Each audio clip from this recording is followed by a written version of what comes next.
Assalamualaikum warahmatullahi wabarakatuh.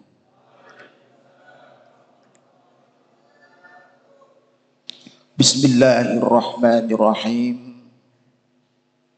Alhamdulillahilladzi ja'ala syiyama junnatan wa hasnan lil mu'minina shaimin. Wa ikhtasana sahra ramadhana bil fadhaili wal hikamil mubin. Wassalatu wassalamu ala sayyidil awwalina wal akhirin sayyidina wa habibina wa syafi'ina wa qurrati a'yunina Muhammadin wa ala alihi wa ashabihi wa man tabi'ahum bi ihsanin ila yaumiddin. Subhanaka la ilma lana illa ma 'allamtana innaka antal alimul hakim. Rabbi shrah li sadri wa yassir li amri wahlul 'uqdatam min lisani yafqahu qawli, amma ba'd. Habaibanal ajilla wa ulama'anal kurama yang sangat saya cintai, yang sangat saya muliakan, bahkan yang sangat saya patuhi fatwa-fatwanya daripada dzurriyyah baginda Nabi besar Muhammad sallallahu alaihi wasallam yang hadir pada malam hari ini, utamanya Sayyidil Habib Muhammad Ridha bin Abdullah bin Aqil Bafaqi, khadimi hadzal majlis, ad-da'i ila Allah, Sayyidil Habib Khalid bin Hasan Madihij, Sayyidil Habib Aqil bin Muhammad bin Aqil Bafaqi, dan para habaib daripada dzurriyyah baginda Nabi besar Muhammad sallallahu alaihi wasallam yang mohon maaf tidak bisa menyebut satu persatu saking banyaknya para dzurriyyah yang hadir pada malam hari ini. Para alim, para kiai, para asatidz yang sangat saya muliakan dan yang sangat saya patuhi fatwa-fatwanya, utamanya Kiai Mas Salman bin Kiai Haji Abdul Muhid, Kiai Haji Khudari, Kiai Haji Abdul Muqti bin Khudari, Kiai Haji Ma'mun, Kiai Sya'rani, Kiai Abdul Ghani, dan kiai-kiai yang lainnya. Dan juga mohon maaf tidak bisa menyebut satu persatu, tapi tidak bermaksud untuk mengurangi rasa takdim dan hormat saya dumateng para kiai, para sepuh, para bini sepuh, dusun, desa, melaten ingkang sangat kula mulyakaken, jajaran takmir Masjid Al-Huda yang sangat saya banggakan, hadirin jamaah khatmil Quran yang senantiasa dirahmati dan dimuliakan oleh Allah Subhanahu wa ta'ala. Saya yakin antum semua yang datang ke majlis khatmil Quran yang sangat mulia ini, yang penuh dengan kucuran daripada rahmat-rahmatnya Allah, penuh dengan maghfirahnya Allah Subhanahu wa ta'ala, dihadiri ribuan daripada malaikat-malaikat Allah Subhanahu wa ta'ala, mulai malam 8 sampai pada malam hari ini, bahkan insya Allah sampai di penghujung daripada bulan Ramadan. Antum semua adalah merupakan orang-orang yang dipilih oleh Allah Subhanahu wa ta'ala. Kalau antum bukan orang-orang yang dipilih oleh Allah Subhanahu wa ta'ala, boys, mungkin antum sekarang tidak akan duduk di baitun min buyutillah yang di Nobar. Sekarang ada pertandingan sepak bola yang main KT Indonesia. Insya Allah antum tidak akan ada di Masjid Al-Huda ini. Maka dari itu saudara, orang bisa ke majelis yang sangat mulia ini tidak gampang saudara. Kalau tidak mendapatkan inayah, maunah, hidayah daripada Allah Subhanahu wa taala, tak kira panjenengan sedaja lengki bedenang masjid daripada masjidnya Allah Subhanahu wa taala. Kenapa? Karena setiap bentuk ibadah itu saudara ada halangan dan rintangan. Dan rintangan daripada ibadah kepada Allah Subhanahu wa taala dikatakan oleh Imam Abul Las As-Samarqandi ada 4. Toles Pak cek guong-guon melolo. Allahumma shalli ala Muhammad. Yang pertama kata Abul Las As-Samarqandi, rintangan yang harus kita kalahkan di dalam kita mengabdi kepada Allah Subhanahu wa taala, beribadah kepada Allah Subhanahu wa taala, yang pertama adalah ad-dunya. Jangan sampai kita diperdaya oleh dunia.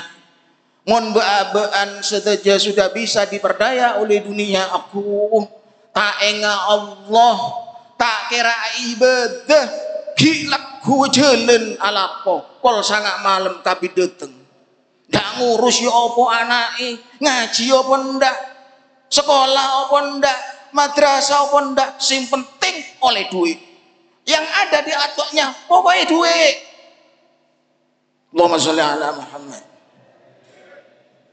Kalau sudah demikian, orang tersebut tidak akan ingat mati. Happy dengan bergelimangan harta. Bahkan tidak jarang orang yang kepingin akeh duit tidak melihat bagaimana cara mencari uang, apa dengan cara halal, apa dengan cara haram. Kadang-kadang terosogi terobnya isinah judi online. Meletogel. Main cap jeki. Nggak ngurus bah haram, bah halal, yang penting suki. Hadirin jamaah khatmil Quran yang senantiasa dirahmati dan dimuliakan oleh Allah Subhanahu wa taala. Antum tahu Korun? Korun itu Pak, sepupunya Nabi Musa, anaknya Yasar. Yasar itu saudaranya Imron. Imron itu bapaknya Nabi Musa. Jadi Korun dengan Nabi Musa itu sepupu.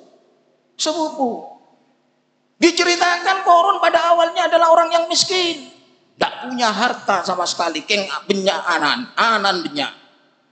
Suatu ketika si Korun itu datang kepada Nabi Musa minta doa agar supaya dikasih harta yang sangat banyak.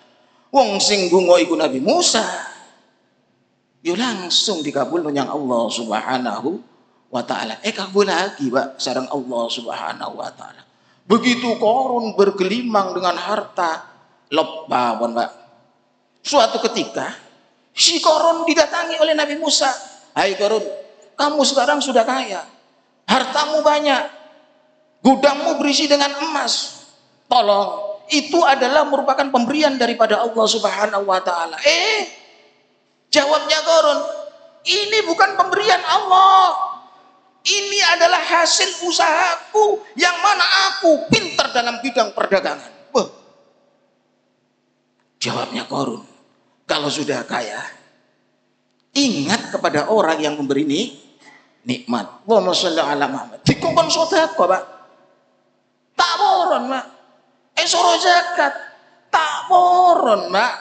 Korun. Padahal sebelum Korun menjadi orang seperti itu, Masya Allah, Korun itu ahli ibadah, senang membaca kitab Taurat, bahkan Korun itu mendapat gelar Al-Munawwir, orang yang indah di dalam membaca kitab Taurat. Tapi karena sudah berimbang harta, dibutakan oleh harta, Korun menjadi orang yang bagaimana? Munafik, orang yang kufur nikmat, sehingga Allah Subhanahu wa taala tak omes Pak. Epon dut Korun amblesaki de bumi beserta dengan harta bendanya. Tom pes. Jangan sampai antum terperdaya oleh dunia. Kalau antum terperdaya oleh dunia, tidak akan bisa beribadah. Sholat sarasen, zakat sarasen, poso malas, apa boleh haji. Datang ke majelis khutbil Quran tambah, dia mengeluar pesa milih bensin. Neng dina tak oleh apa, kun oleh genjeren, pas ngocak genjeren kebi melek nase itu tak bisa. Allahumma sholli ala Muhammad. Hadirin jamaah khutbil Quran yang senantiasa dirahmati dan dimuliakan oleh Allah Subhanahu wa taala. Bahkan Isa bin Maryam pernah mengancam kepada orang yang selalu menomorsatukan dunia. Bagaimana kata Isa bin Maryam? Wailun limanid dunya hammuh wal khotoya amaluh. Kaifa yaftatu ghadan bitambihi. Celaka bagi orang yang menomorsatukan harta dunia, celaka bagi orang yang menjadikan dunia tujuan hidup. Wal khotoya amalu, orang yang demikian itu Pak, amalnya pasti ada unsur kemaksiatan. Dadi rois Pak, dadi wong sing takwa yang Allah Subhanahu wa taala. Kaifa yaftadihu godan bitambi, bagaimana nanti di akhirat ketika dosa-dosanya ditampakkan oleh Allah Subhanahu wa taala di hadapan hamba-hamba Allah seluruh dunia. Pak zaman nyaman, Pak. Bulan eka bi panjenengan seteja. Aku udah nang akhirat. Di YouTube beng sebeng. Hati-hati. Ye, tepaan kol sanga ngecok bau. Kol 10 ngepek ajem.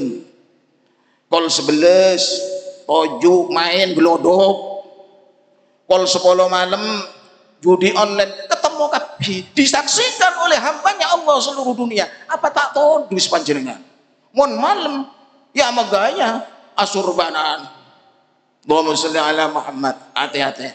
Makanya kita minta kepada Allah Subhanahu wa taala, mudah-mudahan seluruh kejelekan kita, aib kita senantiasa ditutup oleh Allah Subhanahu wa ta'ala. Setong bayi aib kita buka sareng Allah Subhanahu wa ta'ala tak bebewan. Hadirin jamaah khatmil Quran yang senantiasa dirahmati dan dimuliakan oleh Allah Subhanahu wa ta'ala. Yang pertama yang menjadi penghalang daripada kita beribadah kepada Allah Subhanahu wa ta'ala adalah ad-dunya.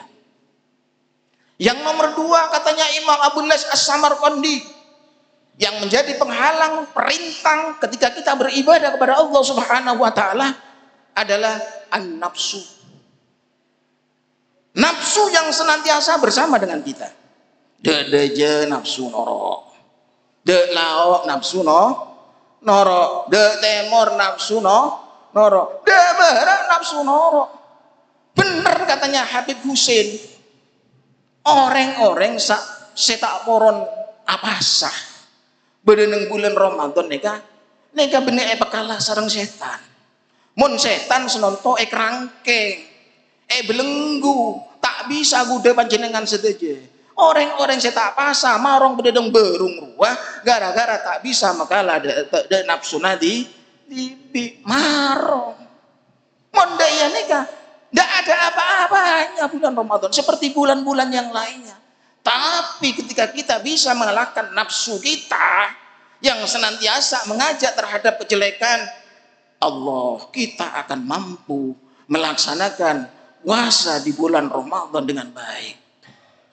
Pas alasan engkau menpasa tak kelar mun alaku. Saya ingat dulu pernah ngaji sama Kiai Idris tentang bab masalah puasa. Ini ada teman saya termasuk anaknya guru saya Kiai Ahmad Kusairi. Kiai Idris pernah menerangkan gini, ada orang yang tidak puasa, alasannya kalau puasa dia tidak kuat untuk bekerja. Lah solusinya kata Kiai Idris, itu bukan solusi, banyak solusi yang lebih baik daripada itu. Mun sampean dengan alasan tidak kuat puasa di bulan Ramadan karena harus bekerja, terus Kiai Idris ono ndek Sawal sampai Saban nyambut gawe sing cakang. Celeng ngono duwike. Lewis akeh bulan poso bukaan. Posoan ojo nyambut gawe. Karena apa? Karena posoan itu adalah syahrul ibadah. Nah, jadi bukan merupakan alasan orang yang ketika puasa di bulan Ramadan tidak berpuasa karena tidak kuat nyambut gawe. Bukan alasan, banyak alasan-alasan yang lainnya. Seperti halnya demikian. Antum sekarang dalam keadaan sakit. Tidak adik takonnya dokter, ya, tidak tanya kepada ahlinya, sakit gatel-gatel sama. Moro-moro mangan kadal. Dosa apa ndak? Dosa apa ndak? Dosa. Lek sampean mari takon yang dokter jane dokter sampean ndak mangan kadal, gatel-gatel sampean ndak waras sampai saumur urip, saumur urip. Ya apa akhirnya? Diperbolehkan akhirnya makan apa? Kadal. Ad-darurat tubihul mahdurat, iku baru kena digawe kok itu. Lek sedurung nyanggene dokter moro-moro mangan kadal. Jari ini boleh gatel-gatel, jari ini ndak takon yang ahlinya. Hadirin wal hadirin jamaah khatmil Quran yang senantiasa dirahmati dan dimuliakan oleh Allah Subhanahu wa taala. Nafsu itu senantiasa mengajak kita kepada kejelekan. Ndak ono ceritani nafsu ngajak yang keabian. Sampai-sampai yang Imam Ghazali itu pernah diibaratkan nafsu itu, hiya nafsu kahimarisu, seperti himar yang mempunyai watak yang jelek, mempunyai perangai yang jelek. Bagaimana himar yang mempunyai perangai yang jelek? In asba'tahu romahannas, ketika himar itu dalam keadaan lapar, kemudian kamu kasih makan dan dalam keadaan kenyang, romahannas aidoroba bijilihi an-nasa, dia akan memukul dengan kakinya terhadap antum semua. Itu nafsu. Jadi nafsu itu elek wis. Wa inja'a, dan ketika khimar yang mempunyai perangai yang jelek itu dalam keadaan lapar, kamu biarkan, antum biarkan, tidak kamu kasih makan. Nahako, bersuara, raung-raung minta tolong agar supaya dikasih makan. Jadi kita harus bisa mengalahkan nafsu. Jangan sampai berteman dengan nafsu. Insya Allah kita bisa beribadah dengan sempurna, dengan tumanina kepada Allah Subhanahu wa ta'ala. Allahumma sholli ala Muhammad. Cek lanjengan ya. Tadi itu saya ada yang bisi suruh bahasa Jawa katanya. Nggak enak sendiri, campuri Madura didik-didik ya. Karena Melaten mayoritasnya adalah Jawa, seperti di nguling. Seneng aku. Boleh ndak pati iso Madura. Allahumma sholli ala Muhammad. Yang ketiga kita katanya Imam Abu Las As-Samarqandi, yang menjadi penghalang daripada kita beribadah kepada Allah Subhanahu wa taala, syaitanul jin, setan dari kalangan jin. Bahaya. Jadi ini Imam Ghazali, hiya syarrul a'da, ini adalah merupakan musuh yang sangat jelek, yang betul-betul kita perangi. Kenapa setan? Karena kata Imam Ghazali, di anna syaitona layat'u ila syarri, karena setan itu Pak banyak mengajak kita kepada hal kejelekan. Ndak ono ceritane ngejak yang keapian setan, ndak ono. Masih sama mau setan berwujud Habib Khalid sama mau, nggak mungkin. Yang namanya setan tetap akan mengajak, akan menggelincirkan kepada umat Kanjeng Nabi Muhammad SAW untuk masuk ke nerakanya Allah Subhanahu wa taala. Lianna syaitana la yad'u ila syarr wad dhalal, dan setan itu senantiasa akan menyesatkan kita. Ya apa sekirane awak-awak niki ndak ibadahnya ngene Allah Subhanahu wa taala. Ya apa sekirane setan iku besok ndek neraka akeh kancane, Pak. Iku setan. Wal ghaflah, dan melalaikan kita kepada Allah Subhanahu wa taala. Wal inhimak fil ma'asi, dan senantiasa mendesak kepada kita agar supaya kita berbuat maksiat kepada Allah Subhanahu wa taala. Wal batalah, dan agar supaya kita senantiasa melakukan kebatilan-kebatilan kepada Allah Subhanahu wa taala. Ingat Nabi Adam, Pak. Kurang hebat ya apa? Ndak oleh cedek-cedek yang buah khuldi malah dimakan. Jadi ini biyen pada waktu aku ngaji tafsir ya. Itu sebelum Adam dikeluarkan dari bumi, dikeluarkan dari surga, itu diingatkan sama Allah Subhanahu wa taala. Adam, kamu telah melanggar saya, kamu sudah zalim. Diingatkan pada waktu khuldi itu nyampe di sini. Makanya sampean delok, ono kolo menjinge. Iku khuldi iku. Mbok bener mbok ndak, pokoknya aku pernah mendengar keterangan seperti itu. Nanti kalau saya salah dalam menyampaikan ini mohon ditasbih oleh guru kita yaitu Al Ustadz Habib Khalid. Wong wedok yang ngono, waktu mangan buah khuldi dielingno yang Gusti Allah, buah khuldi tutune dodone. Ya iku akhirnya mentol loro iku wis. Iku khuldi. Nah, Nabi Adam kurang hebat ya apa? Jarene Allah Subhanahu wa taala, ya Adam uskun anta wa zaujukal jannata wa kula ragadan min haitsu syi'tuma. Ya, wala taqraba hadhihi syajarata fatakuna minadh dhalimin. Dilakoni, dipangan. Akhirnya apa? Ditokno yang Gusti Allah teko swarga nyanggeni bumi. Diceritakan dalam suatu riwayat, sebelum Nabi Adam diturunkan ke bumi ini, Pak. Bumi ini ndak ono penghunine, ndak ono menungsone. Sapa menungsone? Sapa penghunine? Yang menghuni bumi ini adalah siapa? Jaran, sapi, rong-rong. Jadi sampean iki ana di bumi iki ngampung yang enggene sapi, ngampung yang ngene rong-rong. Enggene sampean sing asli iku wonten teng swargane Gusti Allah. Makanya ojo kerasan-kerasan ono di bumi, ayo balik maneh yang tempat kita semula, yaitu tempat yang mulia di surganya Allah Subhanahu wa taala. Ya apa carane? Dadi ya wong sing takwa yang ngene Allah Subhanahu wa taala. Allahumma sholli ala Muhammad. Yang terakhir, tidak tahu-tahu, yang menjadi penghalang di dalam kita beribadah kepada Allah Subhanahu wa taala, kata Imam Abu Lais As-Samarqandi, syaitonul insi, manusia yang berwatak seperti setan. Hati-hati, Pak. Kadang-kadang nggak isongkok putih, ya. Kadang-kadang nggak isongkok ireng bersama dengan kita. Tapi watak, masya Allah, rusak, elek. Apa? Watak setan. Mangkan elek ono wong kaya ngono iku, ojo dijak koncoan. Ojo cedek-cedek yang wong sing kaya ngono. Katanya seorang penyair mengatakan, sapa jenenge wis, Al-Adi bin Zaid Al-Ibadi pernah mengatakan begini, idza kunta fi qaumin fasahib khiyarahum. Lek sampeyan ono di tengah-tengah kaum, hidup di tengah masyarakat macam-macam, Pak. Ono maling, ono penjudi, ono wong ahli ibadah, ono wong sing masya Allah kurang ajarnya wong tuane. Dale ono konco sing iso semakin mendekatkan sampean ke Allah Subhanahu wa taala. Ojo sampai koncoan yang wong sing elek akhlaki. Ojo koncoan yang wong sing ali nyolongan sapi. Masih wis ndak nyolong sampean diarani nyolong. Idza kunta fi qaumin fasahib khiyarahum.